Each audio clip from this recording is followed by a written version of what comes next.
Welcome to Quality Time with Moresteam. I am your host, Dan Swartout. Today, our guest is Omar Mora.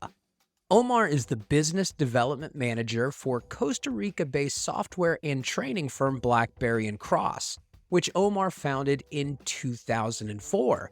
Blackberry Cross specializes in working with companies in Central America to build their operational excellence infrastructures.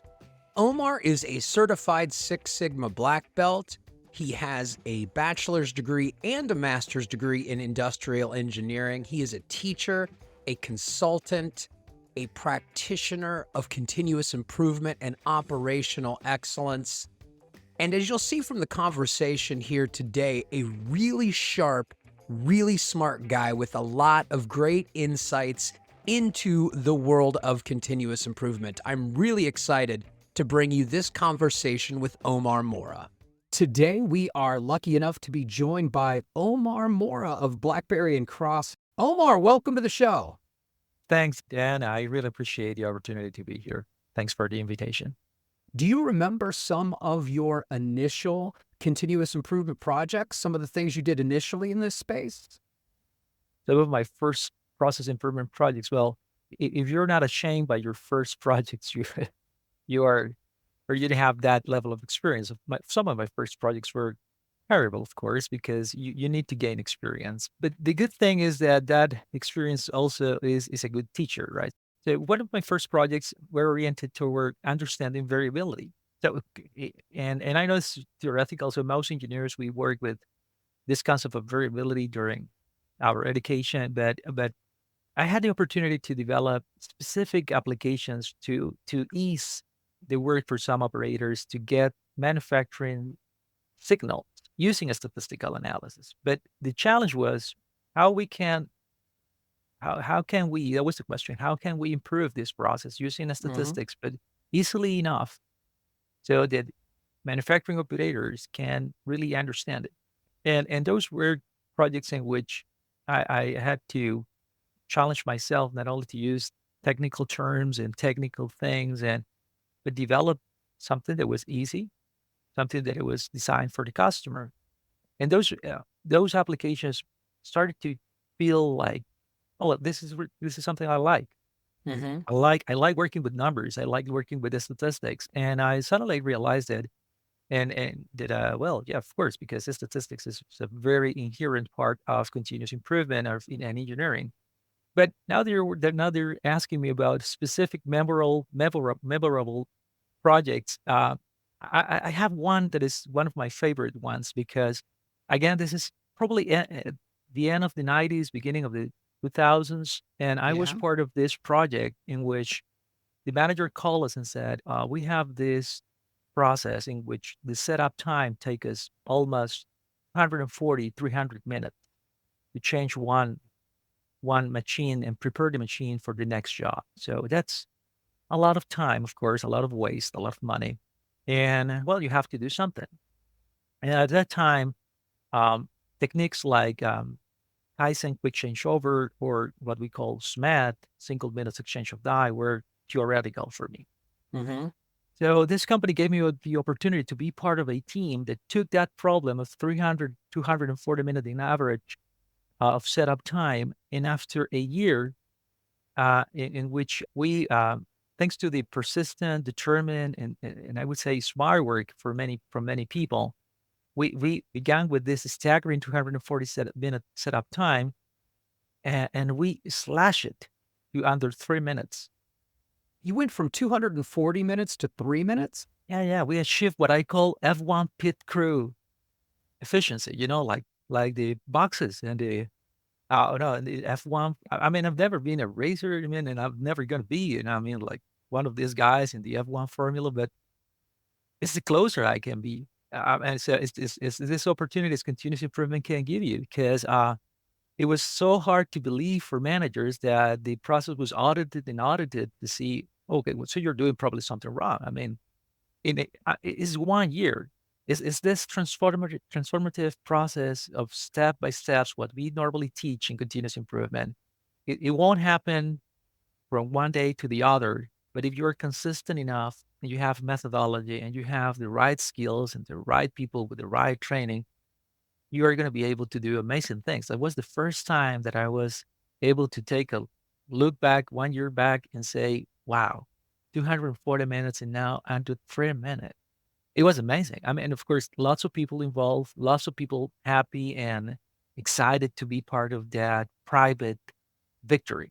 Because of course, those things never go up on, the newspapers, right? But it was that fantastic first real effective continuous improvement project demonstrated me that yeah, I would like to experience that thing again. As you were going through that process of getting from 240 minutes to 3 minutes, I imagine along the way, during that year-long process, you tried some things that worked and you tried some things that didn't work. What do you Yeah. learn from the things that didn't work? Obviously, you learned from the things that work, but what do you learn from what didn't work? The stuff that you tried that didn't improve the process? It is very interesting because it is part of the continuous improvement, this inclination to make experiments. Uh-huh. So there are some stages of your analysis and your improvement in which you have this hypothesis and you have to develop some potential solutions. And the only way to know if something is going to work is go into the field and try. And of course, well, we tried many different things. The effect of those things were, in some cases, very disappointing in terms of the level of investment and the design and the solutions, and then the results we got. But the question you ask is very important because we always have to keep in mind that we don't want to waste resources in many unsuccessful tests, but we don't have to be afraid of testing, of experimenting. If we do these experiments and we understand that we always learn something, it is like having this a process of getting closer to the root cause of a disease when a physician or doctor has this very complicated patient with a very unknown, this kind of TV series disease in which you don't understand that very complicated process. If you see some of these TV shows, it happens kind of the same when you're in continuous improvement sometimes because you have many different hypotheses and you have to test Mm-hmm. different medicines. So this process was what we were thinking, understanding and thinking was, okay, so we can do this, and the effect is not as the one we needed. So, but we know this is not the right path now, so we're not going to go there again. Or let's try another path and see if eventually a complement of some previous experiments with new ways are going to be combined and give us a better result. So that's part of the very interesting components of your question because it helps us experimentation help us Mm-hmm. to understand even if we don't get the results and but there is this kind of paradigm, this kind of mental structure in which we want to do an experiment and to have the results we understand we need from the experiment. But that's not what the experimentation tries to achieve. The experimentation is you have designed this, go and test it and see if it's actually giving you some kind of information. And that information will in some way confirm what you're thinking or not. And if not, well, good news, because it means your structure, your beliefs, your ideas, the factors you included, everything you were thinking it was important is not. So yeah, we understood that you have to be humble in front Mm-hmm. of experimentation. Omar, nobody likes to fail. Nobody sets out to do something that doesn't work. And yet, for continuous improvement to work, you have to create a culture where people aren't afraid to fail, right? So, how do you go about doing that? You're right. So nobody likes failure. Failure is this kind of stigma in which you don't want to be there. You don't want to feel you're a failure, right? But the thing is that the more you get reluctant to test and do exercises in which you get exposed to the possibility of failure, you will be kind of traumatized by things that have never happened. So you don't know if you're going to fail. So you're creating this very curious mindset in which you're afraid of failure. We understand that, so you don't want to try. And that happens in most continuous improvement environments. So we teach about analysis and improvement and different things you have to do.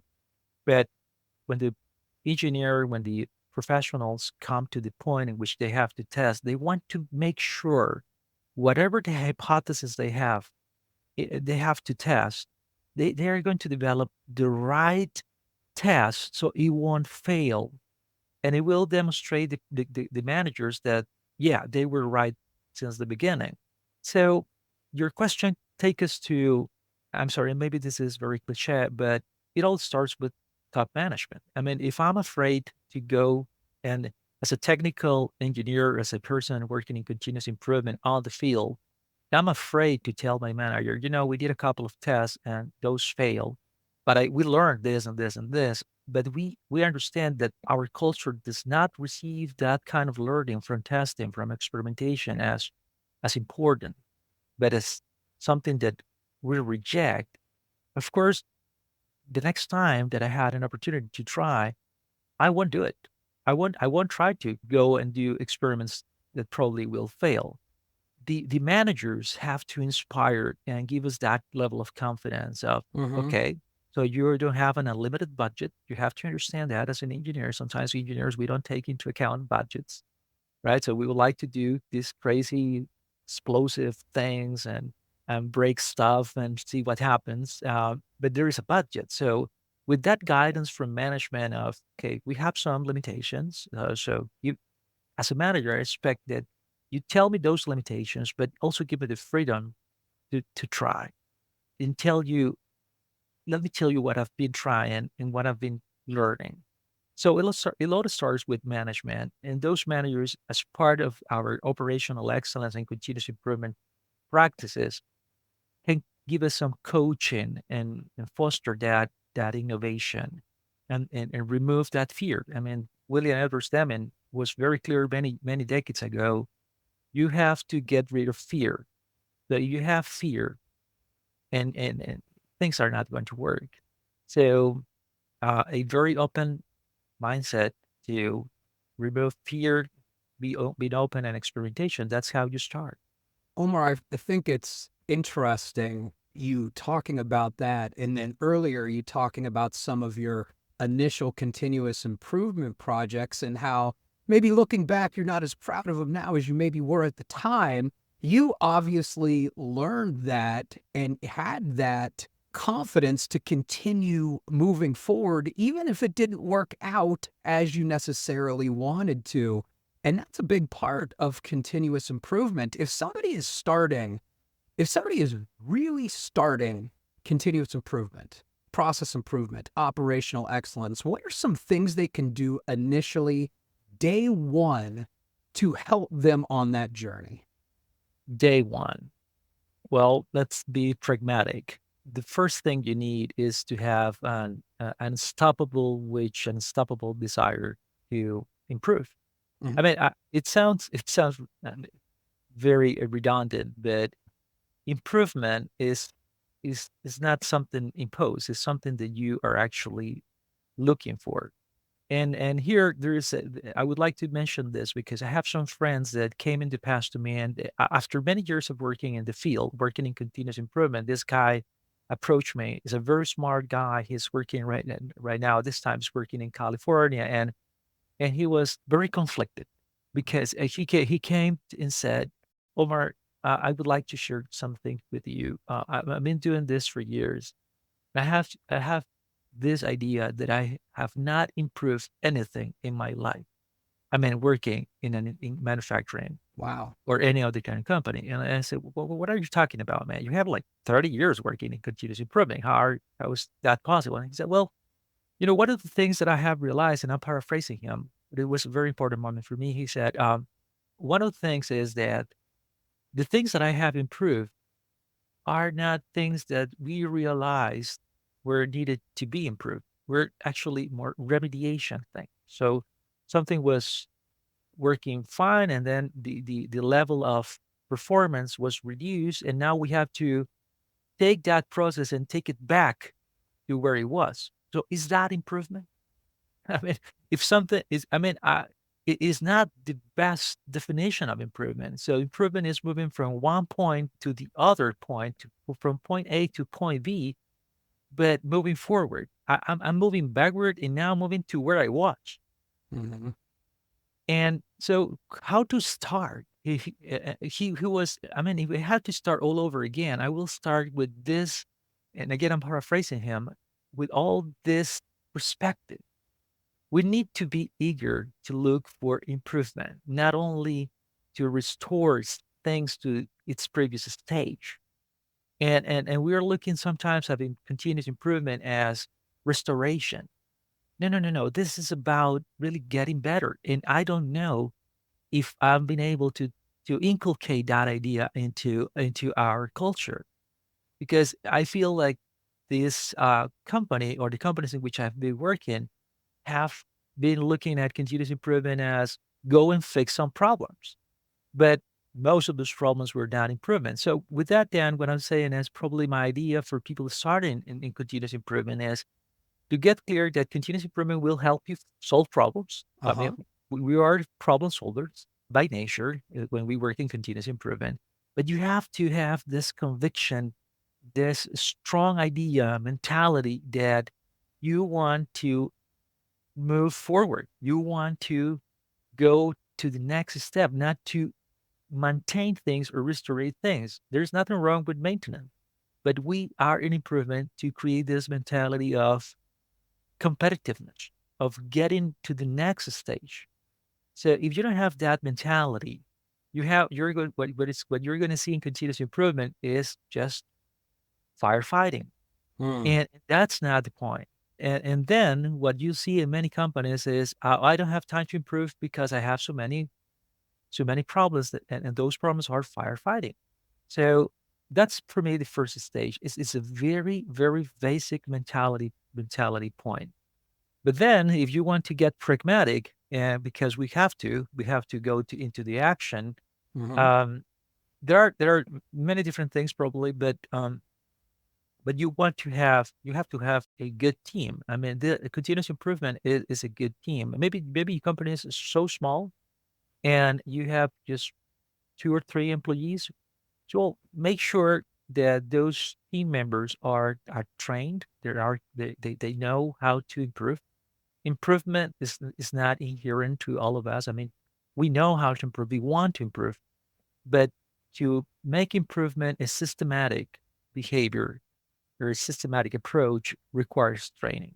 So investing in your team, investing in your people, and investing in the right skills to launch a continuous improvement is probably one of the first things you have to understand, because that will give you the possibility to trust in your team to make that happen.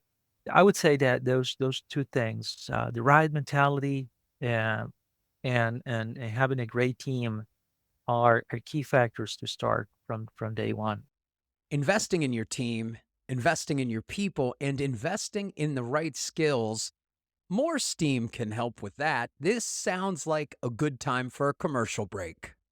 More Steam's enterprise process improvement platform includes the tools, training, and software you need to transform your organization into a problem-solving powerhouse. Join the ranks of Fortune 500 companies that trust More Steam for their enterprise process improvement. Our integrated approach featuring training, project tracking and execution, simulations, and statistical analysis empowers your team to create a culture where structured problem solving becomes second nature. Visit moresteam.com to learn more. And now back to my conversation with Omar Mora. How do you use some of the Lean Six Sigma principles and concepts in running your own small business? As I've talked to some of our guests before, you oftentimes think of these principles in action in large corporations, large workforces. When you're running a small business, these principles are still applicable, right?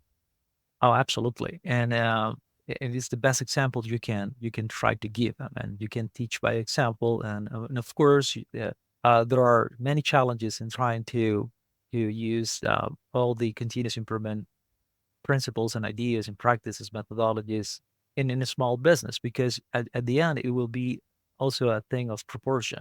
I mean, the large corporations have tremendously large problems, but if you're a small business, your problems also feel large enough to be overwhelming. So, Right. in this case, what we have to keep in mind is, again, this mindset of the principles are, as in continuous improvement, we like to understand variability. So you have to understand how your process variables are controlled or not.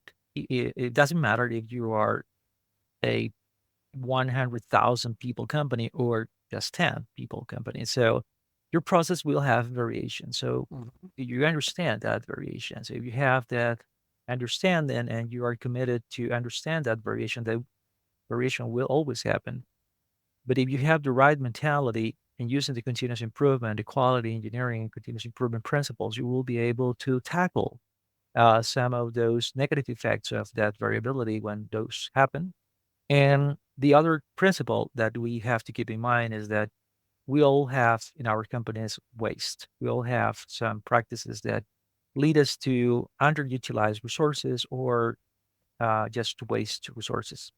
In a small company with very limited resources, having that mentality, having that mental structure in which you are able to identify what is value and what is waste will give you very good results, because you will start thinking, well, I have a limited budget, but I know that I'm able also to cut waste in my expenses. I don't need certain things to make the business grow and operate, because that's not what the customer needs, but it is eventually waste. So I will be able to apply those things. So when a small business company, and I call sometimes what I call in Costa Rica, or we have in Costa Rica, this term that is not a small business. We also have what we call micro business.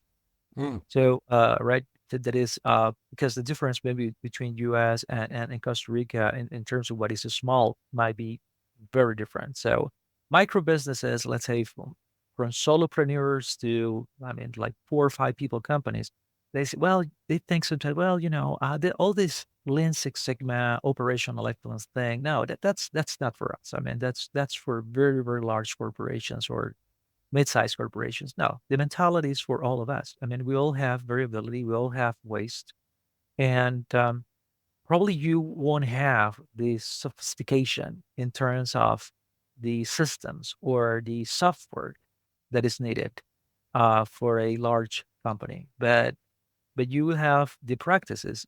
And I surprised sometimes my customers and sometimes myself, because after 20 years, some customers make us some audits or interviews about how we work, and they come to us and say, "Oh, do you do this and that?" And this and that are questions about those good practices. Like, for example, are you aware of your process in terms of how fast or how good is your sales business proposal process? How fast are you making up sales proposal? We can show them, well, yeah, we have this flow chart in which we have mapped our process, and we have identified here that we can improve this and that. And after this process, we decided to get this software that help us to reduce the cycle time in 1 week, so we can deliver the code 1 week faster to you. Okay, so those little examples can help our customers trust us, that we don't only try to teach these concepts, but we try to embrace them, to use them.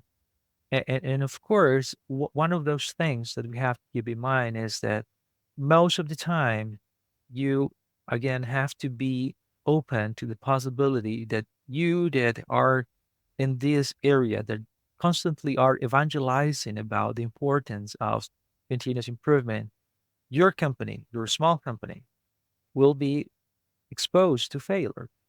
So again, there's nothing wrong with that. You go and try again. So, but keep the principles working. So you hate the waste. I mean, it has to be that kind of feeling. You don't like waste. You hate waste when you're in continuous improvement. So try to adapt those tools and techniques the better way and be pragmatic in terms of how to use them. Now, you mentioned that you're both a teacher and a practitioner of these principles. So I'm sure that as you're doing data analysis, having software for data analysis like EngineRoom is really important. EngineRoom is Moresteam's data analysis software. How do you, Omar, use EngineRoom as part of your work? Yeah, that's great question. Yes, this balance of trying to teach and be a practitioner of things is very important. I mean, because I don't know if this translates exactly, but there is a saying that the ones who knows, and the one who doesn't teach, right? So, but that's not the case. I would say in most cases, but having the experience of being a teacher and at the same time a practitioner of many of these tools, you go and test, you try many different solutions to ease your analysis or to ease your continuous improvement tasks. One great thing about EngineRoom is that for small businesses or large companies, it has lots of tools that you will need to better understand your problems.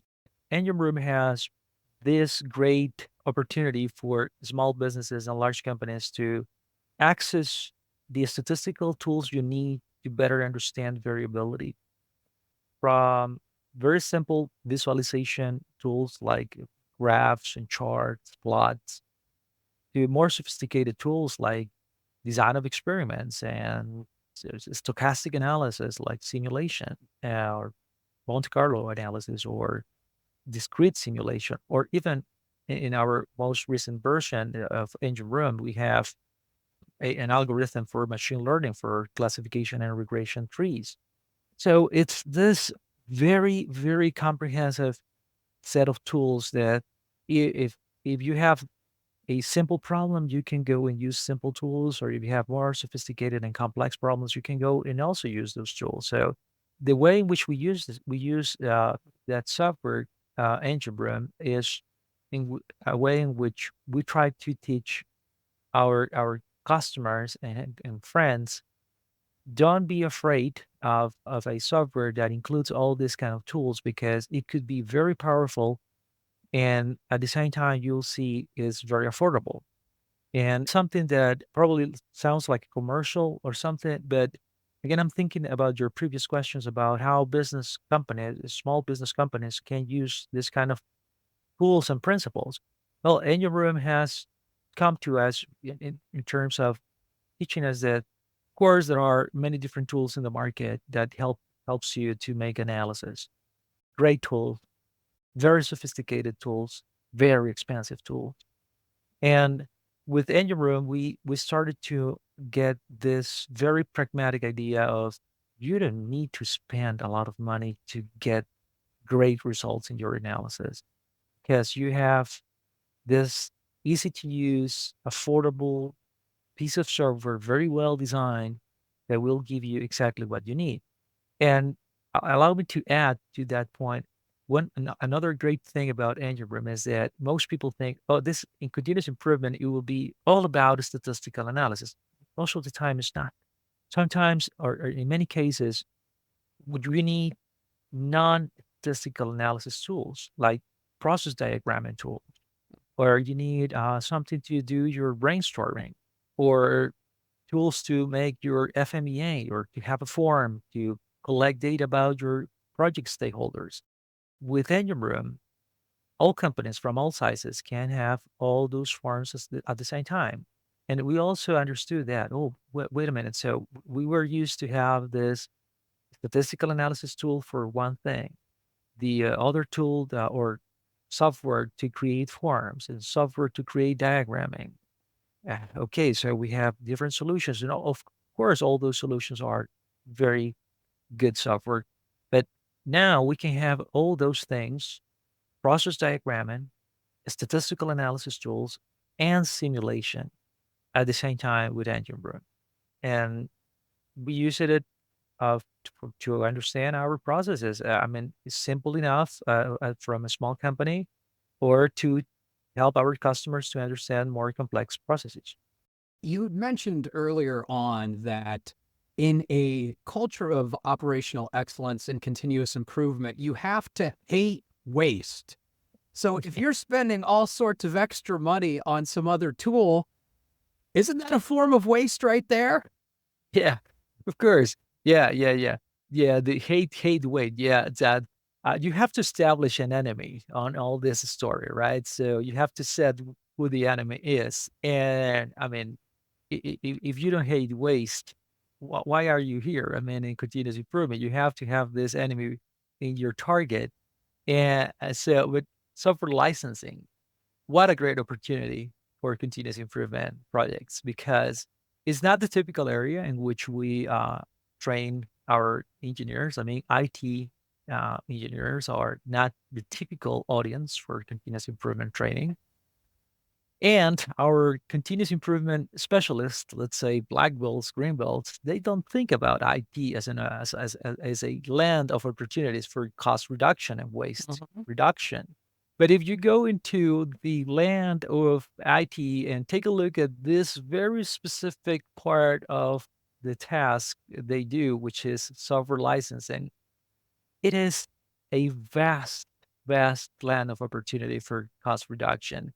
Omar, this has been a fantastic conversation. Thank you so much for joining us here at Quality Time with Moresteam.